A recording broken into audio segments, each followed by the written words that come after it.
आयज आमकां एका पातका विशीं पयले वाचपान आमकां उल्लेख केलेलो आसा. देवाचें उतर पावलू, बार्नाबास आनी हेर पुरगोडटाले. देवाचें उतर आयकूंक लोक खूब तांचे सुरशीं येतालो. आतां हें पळोवन जुदेवूच लोक तांकां कुण्णाटकायेन आड तांचेर वेता आनी तांकां त्रासान घालता. कित्याक लागून? कुण्णाटकायेक लागून. म्हणटच आमी तेच भाशेन कुण्णाटकाय आमचे मदें आयली की ना दुसऱ्यांक त्रास करता. आनी हे भाशेन करता की दुसऱ्यांकूय आमच्यो फोटींगपणान ताकाय ओडून घेता. पळयात ते कितें करतात पळय ते.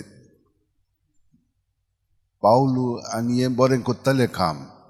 आतां त्या शारांतल्या व्हडल्या दर्जाच्या बायलांक आनी हेरांक जे फुडारी आसा तांची मनां बिगडून उडयतात, तांच्या मनांत कितें तरी घालतात आनी तांकां हांचे विरूध्द करतात.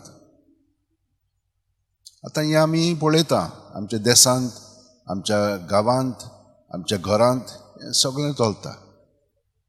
पळयात पातक कशे भाशेन कुण्णाटकायेन आमी भरलीं की ना आमचे सगळे देंवचार कशे भाशेन वावुरता तो पळयात. आमी सगळीं जाणां जाणा हें, पूण तरी पूण आमच्यान तें सावरांक जायना. हाका लागून जेजून आमकां सांगलां पळयात आमचें जिवीत कशे भाशेन आमी भितरल्यान जिवंक जाय पळय तें. फिलीप ताका म्हणटा आमकां बाप दाखय पळया. अरे फिलीप, इतलो वेळ हांव तुमचे बरोबर आसा, तुमी तर म्हाका पळयलां, म्हजें तर तुमी आयकलां, तें तुमी बापाचें आयकलां. पूण कित्याक लागून? कित्याक हांव म्हजे वस्तूंगी हांव हें कांय करना. बाप जो म्हजे सवें आसा तो म्हजे सवें सगळीं कर्तुत्वां करता. आनी हें जाणो जायात. हो जेजू आमच्या काळजांनी जियेता.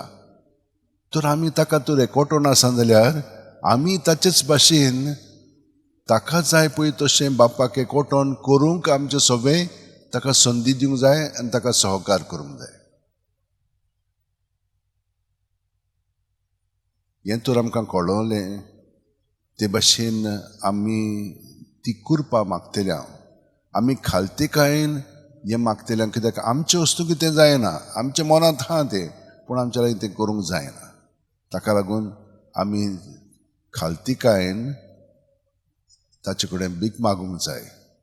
सायबा, हें म्हजे कडेन जायना, हांव जाणो हे भाशेन जावंक जाय म्हणून, पूण ते भाशेन म्हज्यान जिवंक जायना. आनी हें म्हत्वाचें. मागीर ताचो पवित्र आत्मो सांगतलो आमी कितें म्हणूंक जाय, कितें करूंक जाय पळय तें. पळयात बार्नाबास आनी पावलू आनी हेर जेन्ना तांकां हो संघर्श, तांकां आव्हानां येतात, ताचेर वायट कोसळटा, तेन्ना ते कितें करतात? ते सगळे जेजू कडेन वतात.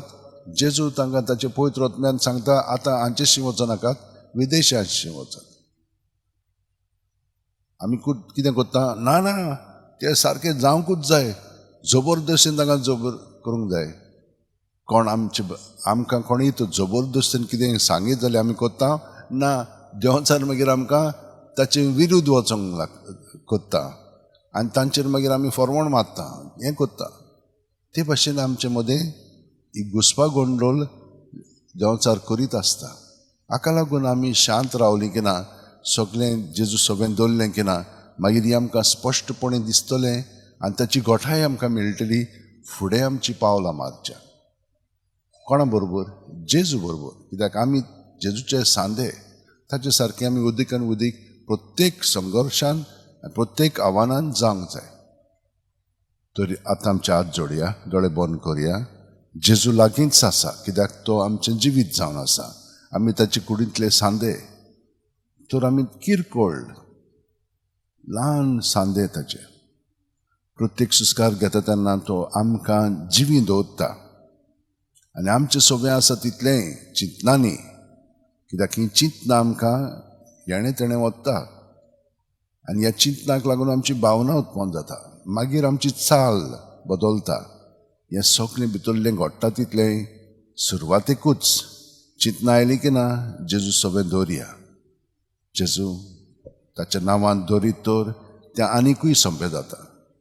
कित्याक ताणें आमकां सांगलां, म्हज्या नांवान तुमी कितें मागशात जाल्यार हांव तें करतलो म्हणून. ताच्या नांवांतूच ही चिंतना दवरली तर ती नपयत जातली आनी ताचें बरेंपण आमचें सगळें अदीक वाडोवंक लागतलें प्रत्येक सुस्कारांत. जेजू आर्गां दिनवास तुका, कित्याक तूं हें सगळें आमकां शिकयताय, पूण ते परी करच्याक आमी खालतेकायेन आतां आमचें जिवितूच तुका भेटयता हांव, हे भेटोवणी वरवीं. आमेन.